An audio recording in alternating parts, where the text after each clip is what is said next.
Subscribe કરો એ high news India ચેનલને, પછી યુટ્યુબ એપ પર બેલ આઇકોનનું બટન દબાવો અને નિહાળો એ હાઈ ન્યૂઝ ઇન્ડિયા ચેનલ.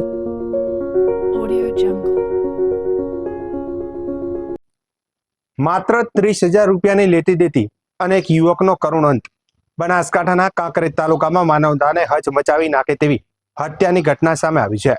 અણીવાડા ગામનો 28 વર્ષીય યુવક છેલ્લા 3 દિવસથી રહસ્યમય રીતે ગુમ હતો. પરિવારજનોએ શોધખોળ શરૂ કરી, પોલીસ એક્શનમાં આવી અને પછી થયો એવો ખુલાસો કે સમગ્ર પંથકમાં સન્નાટો છવાઈ ગયો. શું છે સમગ્ર ઘટના, આવો જોઈએ આ ખાસ રિપોર્ટમાં. બનાસકાંઠા જિલ્લાના કાંકરેજ તાલુકાના અરણીવાડા ગામના રહેવાસી ચંદુ ઉર્ફે રાહુલસિંહ દિવાનજી સોલંકી 3 દિવસ પહેલા અચાનક ગુમ થયા હતા. પરિવારજનો દ્વારા સિહોરી પોલીસ સ્ટેશનમાં ગુમ થયા હોવાની જાણ કરવામાં આવી હતી. તપાસ દરમિયાન જાણવા મળ્યું હતું કે રાનેર ગામનો રહેવાસી અને ટ્રેક્ટર ભાડે ચલાવતો દશરથજી જેનાજી દરબાર ઉર્ફે જાદવને મૃતકને આશરે 30,000 રૂપિયા આપવાના હતા. રૂપિયા લેવા માટે રાહુલસિંહ રાનેર ગયો હતો, પરંતુ ત્યારબાદ તેનો કોઈ પત્તો મળ્યો ન હતો. ઘટનાની ગંભીરતા જોતા સિહોરી પોલીસે અલગ અલગ ટીમો બનાવી તપાસ શરૂ કરી હતી. તપાસ દરમિયાન દશરથજી જેનાજી દરબાર પર પોલીસને શંકા જતા તેની કડક પૂછપરછ હાથ ધરવામાં આવી હતી. અંતે આરોપીએ ચોંકાવનારી કબૂલાત કરતા જણાવ્યું કે પૈસા ચૂકવવા ન પડે તે માટે તેણે રાહુલસિંહને નદીના પટ વિસ્તારમાં લઈ જઈ મોતને ઘાટ ઉતારી દીધો હતો અને બાદમાં લાશને જમીનમાં દાટી દીધી હતી.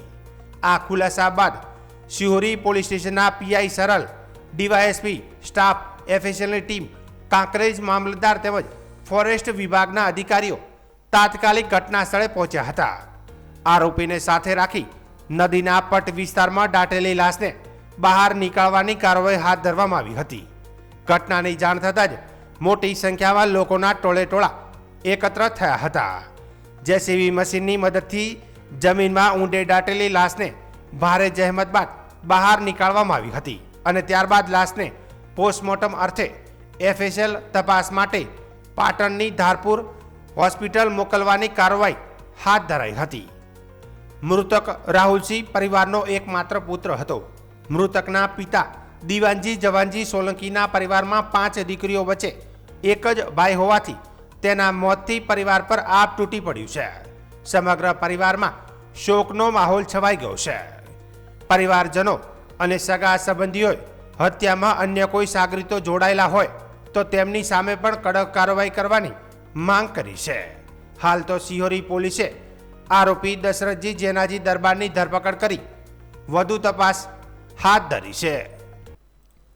વાવથરાદ જિલ્લાના દિયોદર તાલુકા પંચાયતની પ્રમુખ ઉપપ્રમુખની ચૂંટણી પહેલા રાજકીય વાતાવરણ ગરમાયું છે. કોંગ્રેસના 12 સભ્યોને રાજસ્થાન લઈ જવામાં આવ્યા છે, જેના કારણે રિસોર્ટ પોલિટિક્સની ચર્ચાઓએ જોર પકડ્યું હતું. આ મામલે કોંગ્રેસના પૂર્વ પ્રમુખ ભરતસિંહ વાઘેલાએ મોટું નિવેદન આપ્યું છે. તેમણે દાવો કર્યો હતો કે આ રિસોર્ટ પોલિટિક્સ નથી, પરંતુ સભ્યોની ધાર્મિક યાત્રા છે. વાઘેલાએ વધુમાં જણાવ્યું કે અમે કોઈ સભ્યોને રિસોર્ટ પોલિટિક્સ માટે બહાર નથી મોકલ્યા. અમારા 12 સભ્યોએ નક્કી કર્યું હતું કે ચૂંટણી જીત્યા પછી રામાપીર ભગવાનના દર્શન થાય અને બધા 2-3 દિવસ સાથે રહીએ. તેમણે ઉમેર્યું કે સભ્યો રાજસ્થાનના પવિત્ર સ્થળો જેવા કે રામદેવરા, સંત રાજા રામજી મંદિર, નાથદ્વારા અને કેસરિયાજીની મુલાકાત લે છે. તેમણે ખાતરી આપી કે તમામ સભ્યો ચૂંટણીના 2 દિવસ પહેલા પરત ફરશે અને 25 તારીખે પ્રમુખ ઉપપ્રમુખની ચૂંટણીમાં હાજર રહેશે. વાઘેલાએ ભારપૂર્વક જણાવ્યું કે કોંગ્રેસ પક્ષ દિયોદર અને લાખણીમાં મળેલા જનાદેશને માન આપીને એકજૂટ રહેશે અને પક્ષ જેને પણ મેન્ડેટ આપશે તેની સાથે રહેશે. હું આપના મીડિયાના માધ્યમથી કહેવા માંગુ છું કે પ્રથમ તો અમે કોઈ સભ્યોને અમારી રિસોર્ટ પોલિટિક્સ માટે બહાર નથી મૂકવામાં આવ્યા. અમારા બધા જ સભ્યો 12 સભ્યો નક્કી કર્યું કે આપણે જ્યારે ચૂંટણી જીત્યા છીએ ત્યારે બધાને એક આસ્થા હતી કે રામાપીર ભગવાનના દર્શન થાય, બધા 2-3 દિવસ સાથે રહીએ અને અનેક જે રાજસ્થાનમાં પવિત્ર ભૂમિમાં દેવી દેવતાઓના મંદિર છે ત્યાં બધા અમારા સભ્યો સાથે મળીને દર્શન કરી અને ચૂંટણીના 2 દિવસ પહેલાં એ માદરે વતનમાં પણ આવશે અને આ ચૂંટણીમાં ભાગ લેશે. રાજસ્થાનના અનેક ધાર્મિક જગ્યાઓ છે, રામદેવરા છે, સંત રાજારામજી ભગવાનનું મંદિર છે, ત્યાંથી બીજા ઘણા બધા નાથદ્વાર છે, કેસરિયાજી છે, એવા અનેક ધાર્મિક સ્થળોની મુલાકાત લઈ અને એ લોકો ત્યાં દર્શન કરશે.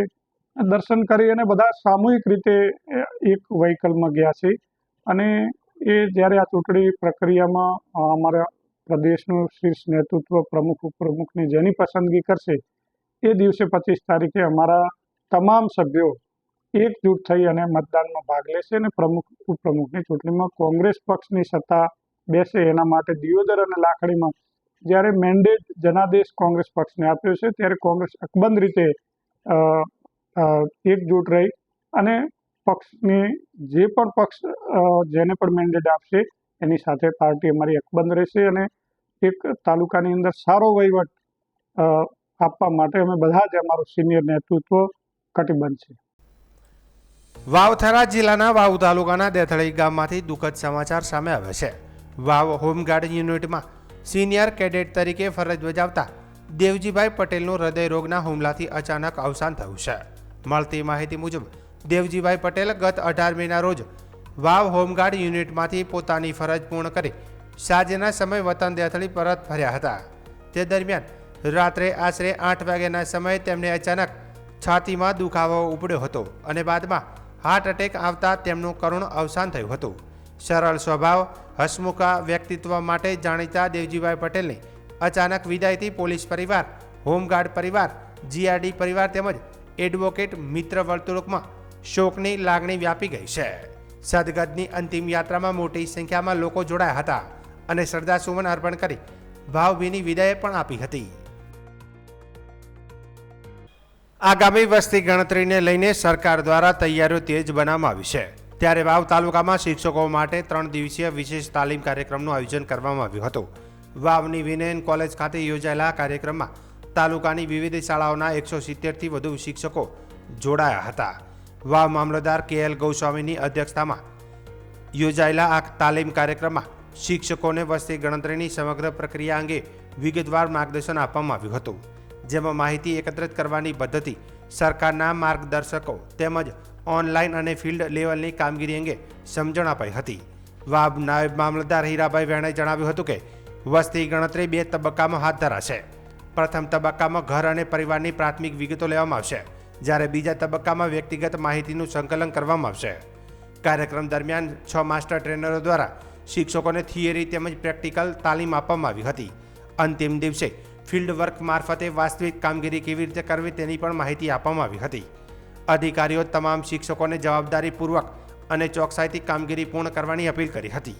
સમગ્ર તાલીમ કાર્યક્રમ દરમિયાન શિક્ષકોમાં ઉત્સાહપૂર્ણ માહોલ જોવા મળ્યો હતો. વસ્તી ગણતરી 2027 અંતર્ગત વાવ તાલુકાના ગણતરીદાર તેમજ સુપરવાઇઝરોની 3 દિવસીય તાલીમનું આયોજન વાવ તાલુકાની સરકારી વાણિજ્ય અને વિનયન કોલેજ ખાતે કરવામાં આવેલ, જેમાં તમામ શિક્ષકોએ ઉત્સાહભેર ભાગ લીધેલ છે. કુલ 6 માસ્ટર ટ્રેનર તેમજ ગણતરીદાર અને સુપરવાઇઝર એમ કુલ મળીને 170 સ્ટાફનું તાલીમનું આયોજન કરવામાં આવેલ અને તમામ શિક્ષકોએ ઉત્સાહભેર ભાગ લીધેલ હોય અને વસ્તી ગણતરી 2 તબક્કામાં યોજાનાર હોય વાવ તાલુકાની તમામ જનતાને શિક્ષકોને વસ્તી ગણતરીની કામગીરીમાં પૂરતો સહયોગ આપવા નમ્ર અપીલ છે. બનાસકાંઠા જિલ્લાના ડીસાના કંસારી પાટિયા નજીક SMCની ટીમ પર હુમલાની ચોંકાવનારી ઘટના સામે આવી છે. દારૂ ભરેલા કન્ટેનરની શંકા આધારે વાહન રોકવાનો પ્રયાસ કરનાર SMCના અધિકારીઓ પર જ કન્ટેનર ચાલકે હુમલો કરતા અફરાતફરીનો માહોલ સર્જાયો હતો. મળતી માહિતી મુજબ SMCની ટીમે કન્ટેનરમાં દારૂ હોવાની બાતમીના આધારે વાહન રોકવાનો પ્રયાસ કર્યો હતો, પરંતુ કન્ટેનર ચાલકે વાહન ઊભું રાખવાના બદલે મહિલા PI સહિત અધિકારીઓ સાથે ઉગ્ર બોલાચાલી શરૂ કરી હતી. વાત એટલી વણસી ગઈ કે મહિલા PI ઉપર હુમલો કરવામાં આવ્યો હતો. ઘટના દરમિયાન અધિકારીઓ સ્વ બચાવમાં કન્ટેનર પર પ્રતિકાર કર્યો હતો. હુમલામાં મહિલા PI ઇજાગ્રસ્ત હતા, તેમને તાત્કાલિક સારવાર માટે ડીસા સિવિલ હોસ્પિટલમાં ખસેડવામાં આવ્યા હતા, જ્યારે કન્ટેનર ચાલકને પણ પાલનપુર સિવિલ હોસ્પિટલમાં દાખલ કરાયા હોવાનું પણ જાણવા મળ્યું છે. ઘટનાની જાણ થતાં જ પોલીસ કાફલો હોસ્પિટલ તેમજ ઘટના સ્થળે દોડી આવ્યો હતો. સમગ્ર બનાવને લઈને વિસ્તારમાં ભારે ચકચાર મચી ગઈ છે. હાલ ડીસા તાલુકા પોલીસ મથકે કન્ટેનર ચાલક વિરુદ્ધ ફરજમાં રૂકાવટ, પોલીસ પર હુમલો સહિતની ગંભીર કલમો હેઠળ ગુનો નોંધી વધુ તપાસ હાથ ધરવામાં આવી છે. બનાસકાંઠા સરહદી રેન્જ આઈજીપી પરીક્ષિતા રાઠોડે થરાદ પોલીસ સ્ટેશનની મુલાકાત લીધી હતી. તેમણે પોલીસની કામગીરી અને અરજદારોને મળતા ન્યાયની સમીક્ષા કરવા માટે 4 અરજદારો સાથે રૂબરૂ સંવાદ કર્યો હતો. આ મુલાકાત દરમિયાન આઈજીપી પરીક્ષિતા રાઠોડે અરજદારોની રજૂઆતો સાંભળી પોલીસ દ્વારા કરવામાં આવેલી કાર્યવાહી અંગે માહિતી મેળવી તમામ અરજદારોને પોલીસની કામગીરીથી સંતોષ વ્યક્ત કર્યો હતો. તેમને યોગ્ય ન્યાય મળ્યો હોવાનું જણાવ્યું હતું. અરજદારોના સકારાત્મક પ્રતિસાદ બાદ આઈજીપી પરીક્ષિતા રાઠોડે થરાદ પોલીસ સ્ટેશનની કામગીરીને બિરદાવી હતી અને સંતોષ વ્યક્ત કર્યો હતો. તેમણે જણાવ્યું હતું કે સિનિયર અને સુપરવાઇઝરી ઓફિસર તરીકે અરજદારોને સાચો ન્યાય મળ્યો છે કે નહીં તે જાણવું અત્યંત જરૂરી છે. આઈજીપી પરીક્ષિતા રાઠોડે વધુમાં ઉમેર્યું કે તેઓ અરજદારોને રૂબરૂ સાંભળીને પોલીસની કામગીરી ચકાસણી કરે છે. આજે 4 અરજદારો સાથે ચર્ચા કરવામાં આવી હતી અને તમામે પોલીસની કામગીરી અંગે સંપૂર્ણ સંતોષ વ્યક્ત કર્યો હતો, જેનાથી તેમને પણ સંતોષ થયો છે.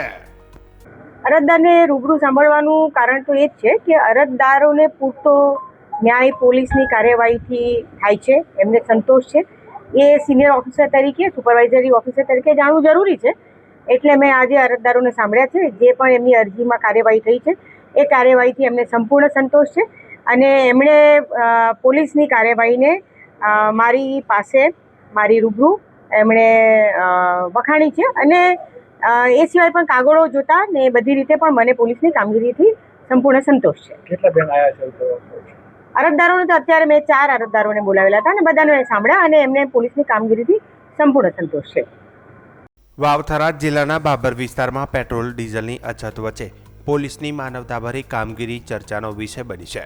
ખેતીની સિઝન દરમિયાન ડીઝલ લેવા માટે ધોમધખતા તાપમાં કલાકો સુધી લાઇનમાં ઊભેલા ખેડૂતો માટે બાબર પોલીસ દેવદૂત બની સામે આવી હતી. છેલ્લા કેટલાક દિવસોથી બાબર વિસ્તારમાં પેટ્રોલ ડીઝલની અછત સર્જાતા પેટ્રોલ પંપ બહાર વાહનોની લાંબી કતારો લાગી રહી છે. ખાસ કરીને ખેડૂતો ટ્રેક્ટર લઈને ડીઝલ માટે ભારે હાલાકી ભોગવી રહ્યા છે. ગરમીમાં કલાકો સુધી રાહ જોવી પડતા ખેડૂતોની સ્થિતિ કફોડી બની હતી. આ દરમિયાન બાબર પોલીસ સ્ટેશનની 112 ટીમ માનવતાની સેવા માટે આગળ આવી હતી. એએસઆઈ દિનેશભાઈ અને સ્ટાફે કતારમાં ઊભેલા ખેડૂતોને પાણીની બોટલો વહેંચી રાહત પહોંચાડી હતી. પોલીસની આ સેવા ભાવનાનો વિડીયો સોશિયલ મીડિયામાં વાયરલ થયો છે. વિડીયોમાં એએસઆઈ દિનેશભાઈ ખેડૂતોને પાણી આપતા તેમજ તેમની હાલત પૂછતા જોવા મળી રહ્યા છે.